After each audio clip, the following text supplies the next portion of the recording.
ሰላም ልጆች፣ ዛሬ ደግሞ ከመጽሐፍ ቅዱስ ስለ ዮናስና ስለ አሳ ነባሪው ታሪክ ምናይ ይሆናል። እጅግ በጣም ከረጅም ጊዜ በፊት እግዚአብሔር ዮናስ የሚባል አንድ ነቢይ ነበረው።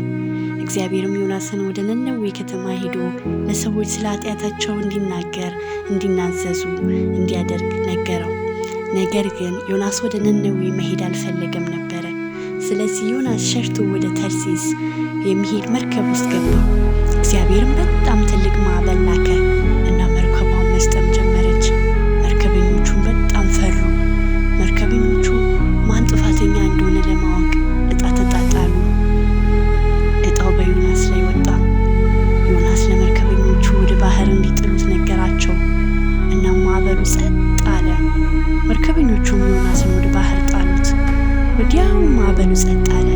በዚያም እግዚአብሔር አንድ ትልቅ አሳ ነባሪ ዮናስን እንዲውጠው አዘዘ። ዮናስ በአሳ ነባሪው ሆድ ውስጥ ለ3 ቀናት ለ3 ሌሊቶች ቆየ። በዚያም ሳለ ወደ እግዚአብሔር ጸለየ። እግዚአብሔርም ጸሎቱን ሰምቶ አሳ ነባሪው ዮናስን ወደ ደረቅ ምድር እንዲተፋው አዘዘ። ከዚያም እግዚአብሔር ዮናስን እንደገና ወደ ነነዌ ሄዶ እንዲሰብክ አዘዘው።